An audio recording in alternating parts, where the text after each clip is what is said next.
I'm the father of the groom. I'm your host tonight. And even though the Fosters named their sons after a Southerner of strange repute, I am a great fan of Abraham Lincoln and the Gettysburg Address and of brevity. So I'll try and be very brief. My topic tonight is a great adventure. Great adventure that Karen and Dougie are about to go on. Karen, we're turning the music down. Okay. You can talk louder. People can't hear me? Now you Okay.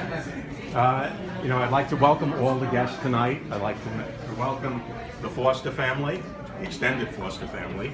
I'd like to welcome people that I've known before, some of them since they were in nursery school, and people that I'm just meeting for the first time tonight. And most of all, this is the night for Karen and Dougie. This is the night on which is the beginning of the great adventure, though they really have embarked on it a long time ago. Marriage is much more than a license and something before the state. It's a man and a woman saying to each other that they are making vows, that they are going to take care of each other for their lives, that they are going to build a life and a family and a way of life with each other. It's a commitment. In fact, in Scotland, where my wife comes from, historically, people did not go to the clergy or the state to get married. You stood up on the green in front of the village with your wife, she had a little bouquet around her head, and you declared your vows to each other, and you were married.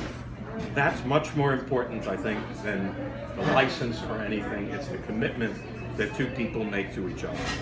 Karen and Dougie have already done that, and they have started on the great adventure with each other. They have started knowing each other's foibles, taking care of each other, and this great adventure is going to continue all of their lives.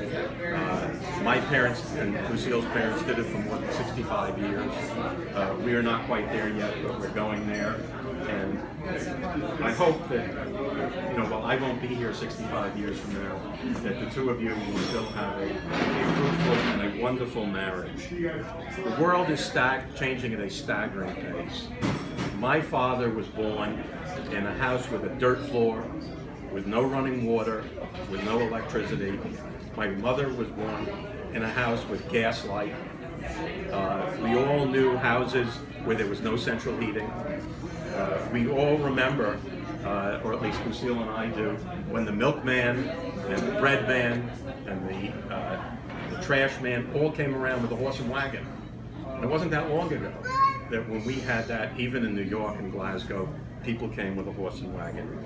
I remember as a little boy, I listened to the radio the way people now listen to watch television. We didn't have a television. The world has changed at an incredibly staggering pace. I went to Dougie's thesis presentation, and I didn't know what the words were. Forget about understanding what they were doing. He sent me his paper, and I had to sit there with the computer looking at the words. I just don't know what the words are. And it's an amazing pace that things have started changing, and it's going to change even more. But Dougie and Karen have chosen their way of life. They've chosen to live at the foot of beautiful mountains. As a flatlander, and I'm not really a flatlander, but our mountains are appreciably smaller than these. It's a beautiful place, a beautiful way of life, and I hope that they have a wonderful time there. They're building a long relationship with each other, and I hope that they will be the masters of their fate and the captains of their soul.